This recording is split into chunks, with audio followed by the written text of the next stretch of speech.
Assalamualaikum warahmatullahi wabarakatuh.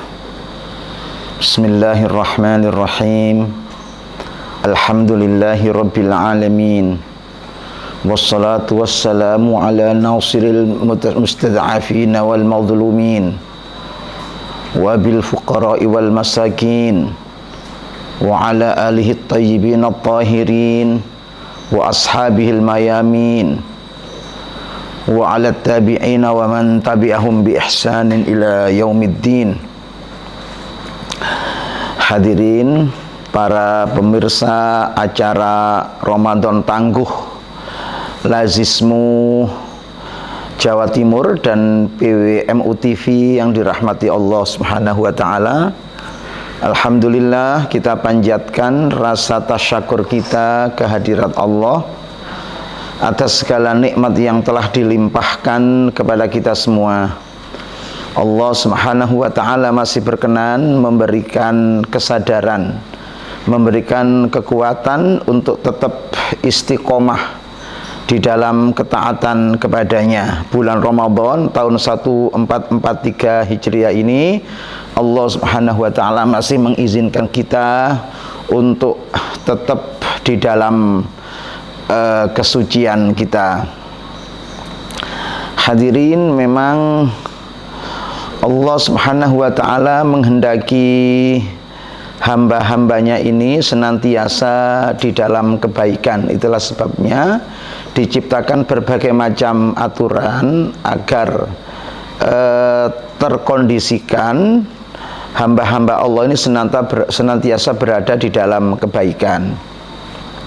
Hubungannya dengan hal ini adalah diwajibkannya puasa Ramadan. Hadirin para jamaah rahimakumullah, puasa Ramadan di dalam Al-Quran itu terdapat di dalam surat Al-Baqarah ayat 183 sampai 187.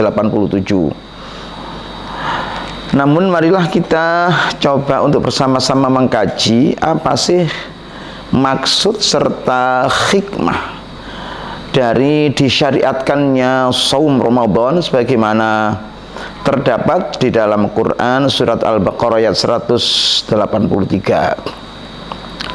Allah Subhanahu wa taala berfirman, "Kutiba ya ayyuhalladzina amanu kutiba alaikumusyamu kama kutiba alal ladzina min qablikum la'allakum tattaqun." Tentu ini adalah ayat yang populer karena akan disampaikan secara sering, ya, disampaikan berkali-kali oleh para dai, oleh para mubaligh dalam momen-momen pengajian bulan Ramadan. Dalam ayat itu Allah Subhanahu wa taala berfirman, "Hei orang-orang yang beriman, telah diwajibkan atas kalian puasa sebagaimana diwajibkan kepada umat-umat zaman silam agar kalian bertakwa." Hadirin, penggal akhir dari ayat tadi adalah la'allakum tattaqun. Itu sudah sangat eksplisit, ya, di mana Allah menghendaki hamba-hambanya ini senantiasa dalam kebaikan. Dan salah satu desain yang telah diciptakan oleh Allah adalah saum Ramadan ini. Karena pada ayat itu dikatakan la'allakum tattaqun. Hadirin, dalam bahasa Arab tattaqun ini merupakan fi'il mudhari'. Nah, fi'il mudhari' itu menisayakan yang disebut zamanul hal wa zamanul mustaqbal, zaman sekarang dan zaman yang akan datang. Takwa yang dikehendaki oleh Allah bukanlah takwa sesaat, bukanlah takwa dalam waktu tertentu, tetapi takwa yang dikehendaki oleh Allah adalah takwa yang seterusnya sampai hamba-hamba Allah ini datang kepadanya dalam keadaan husnul khatimah. Dan itu adalah salah satu rahasia kenapa kata-kata at-tattaqun itu dalam bentuk fi'il mudhari', ya, bukan fi'il madhi, bukan fi'il amr. Hadirin para jamaah rahimakumullah, untuk mencapai satu martabat tinggi, martabatun ulya, yakni menjadi hamba-hamba Allah yang bertakwa, itu memang tidak mudah. Harus melewati tahapan-tahapan, harus melewati anak tangga yang kalau kita hubungkan dengan Quran surat Az-Zariyat ayat 15 sampai ayat 22, maka paling tidak ada anak tangga, 3 anak tangga yang harus kita lalui jika kita ingin mencapai satu martabatun ulya, martabat tinggi yang namanya hamba-hamba Allah yang bertakwa tadi.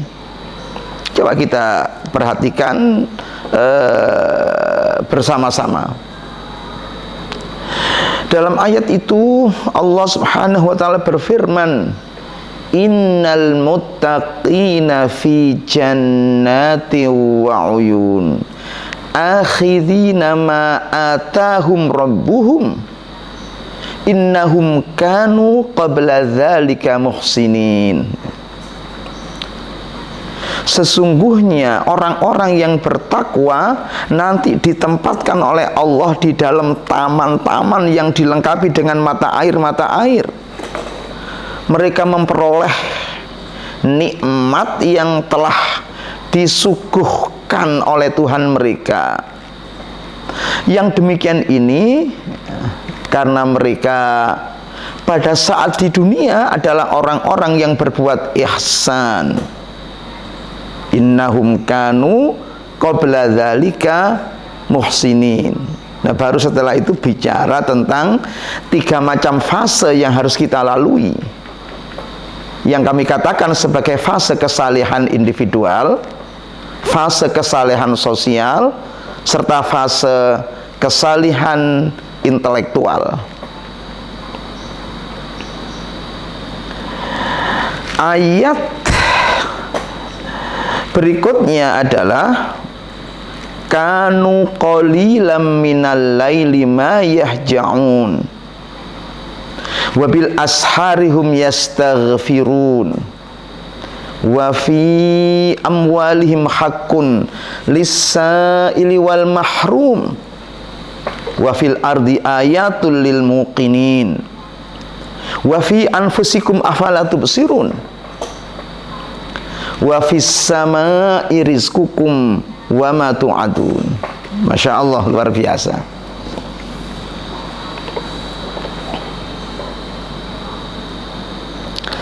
Kanu qalilan minal laili ma yahja'un. Mereka sedikit sekali menggunakan waktu malam untuk tidur. Para mufassirin mengatakan maksudnya adalah mereka menggunakan sebagian besar malam untuk ibadat kepada Allah. Pun begitu pada saat sahar, kita menyebut sahur ya. Pada saat sahar, pada saat menjelang subuh atau qubaili waqtil fajri, ia memperbanyak istighfar, mohon ampun kepada Allah. Maksudnya walaupun mereka tekun beribadat kepada Allah, tapi tidak pernah merasakan atau tidak pernah menganggap dirinya paling suci, menganggap dirinya paling holy, menganggap dirinya paling hebat di antara manusia seluruh dunia, tetap ia merasa hina di hadapan Allah, tetap ia merasa tidak aman dari azab Allah, sehingga wafil ashari hum yastaghfirun. Mereka mohon ampun kepada Allah pada saat sahar menjelang datangnya waktu subuh. Ini yang tadi kami katakan sebagai kesalehan individual, soleh secara individual. Namun yang demikian ini belum lengkap. Hamba Allah yang bertakwa juga harus soleh secara sosial. Ayat mengatakan wa fi amwalihim haqqun lis-sa'ili wal mahrum. Pada harta mereka ada hak untuk orang-orang yang minta atau orang-orang yang miskin tapi tidak minta-minta. Maksudnya adalah ada kesadaran rohani bahwa di dalam hartanya itu ada hak orang lain. Orang lain yang dimaksud adalah al-fuqara wal masakin. Tetapi yang juga harus disadari bahwa fuqara wal masakin itu tidak semuanya menampakkan kefakirannya, tidak semuanya menampakkan kemiskinannya. Ada yang menjaga kehormatannya, ada yang muta'affif, tidak menampakkan, tidak menunjukkan kefakiran atau kemiskinannya, tapi sejatinya ia adalah orang yang butuh. Saya sering membuat contoh, misalnya guru-guru madrasah yang ada di pedalaman, yang ada di kampung-kampung, yang konon katanya kepala sekolah setiap hari masuk gajinya 1 bulan hanya 750.000, anaknya 3, doyan-doyan mangan kabeh. Walaupun mereka tidak minta-minta karena posisinya sebagai panutan masyarakat, posisinya sebagai yang digugu dan yang ditiru oleh murid-muridnya, ya tidak mungkinlah mereka kemudian ikut antri sembako dan lain sebagainya. Gimana mental murid-muridnya kalau kemudian ikut seperti itu? Nah, inilah orang yang sejatinya fakir, sejatinya miskin tapi tetap menjaga kehormatannya. Itulah sebabnya dalam zakat ada lembaga yang namanya amil.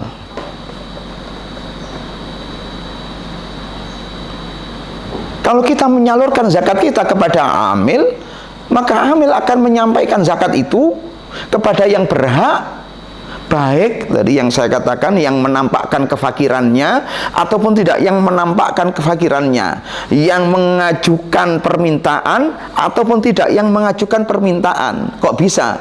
Karena yang tahu database kemiskinan itu adalah amil. Orang biasa tidak tahu, tidak pernah melakukan survei, tidak pernah melakukan mendata, tidak pernah riset dan seterusnya. Maka jika zakat kita serahkan kepada lembaga amil zakat infak sedekah Muhammadiyah atau lazismu, tentu akan lebih tepat sasaran daripada kita sampaikan sendiri. Kadang yang datang itu ya pura-pura miskin saja, tapi ternyata sejatinya tidak miskin, ya bisa saja. Banyak kasus-kasusnya yang seperti itu. Nah, ini wa fi amwalihim hakun lisaili wal mahrum, ada kesalehan sosial.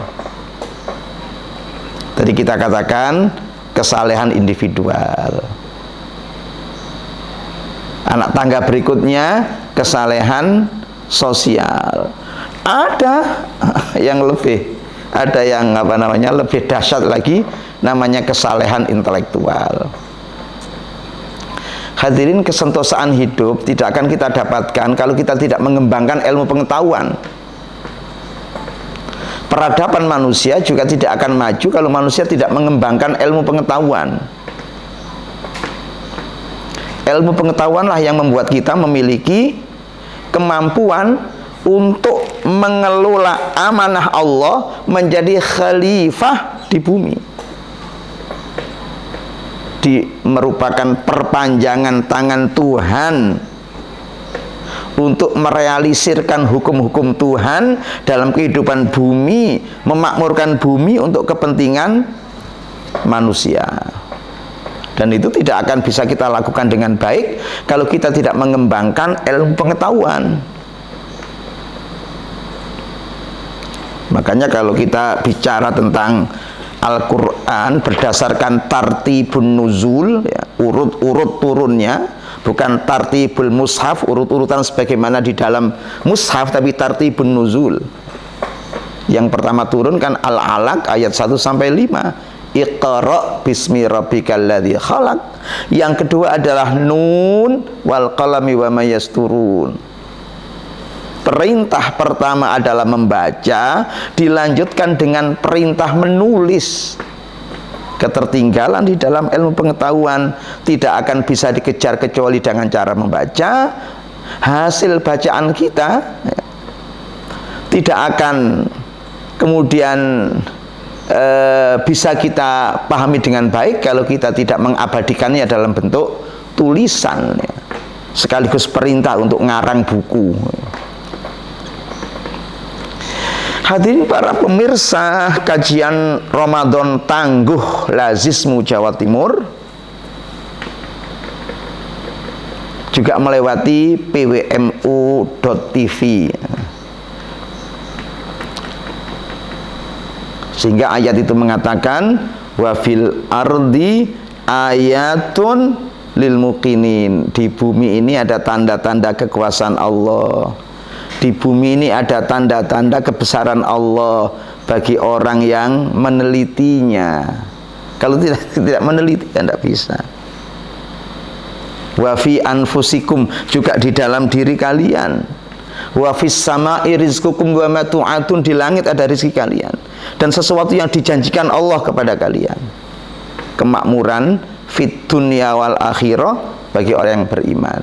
Dan itu tidak akan terrealisir kalau kita tidak mengembangkan ilmu pengetahuan. Karena tanpa pengembangan ilmu pengetahuan, peradaban tidak akan terbangun. Marilah pada momen Ramadan tahun 1443 ini kita bersama-sama bertekad untuk menjadi hamba-hamba Allah yang bertakwa dengan meningkatkan kemampuan kita di dalam menapaki 3 hal tadi: kesolehan individual, kesolehan sosial, serta kesolehan intelektual. Demikianlah yang bisa kami sampaikan, mudah-mudahan bermanfaat. Mohon maaf apabila ada kelebihan ataupun kekurangan. Aku qauli hadza, nasrun minallahi wa fathun qarib wa basyiril mu'minin. Wassalamualaikum warahmatullahi wabarakatuh. Mengalirkan cinta untuk hamba lainnya yang lebih berhak menerima, seperti sebulir benih padi tumbuh menjelma berlipat kali. Allah menitipkan rezeki yang kan jadi berkah berlimpah untuk sesama. Bersama Lazismu kita berbagi berkah.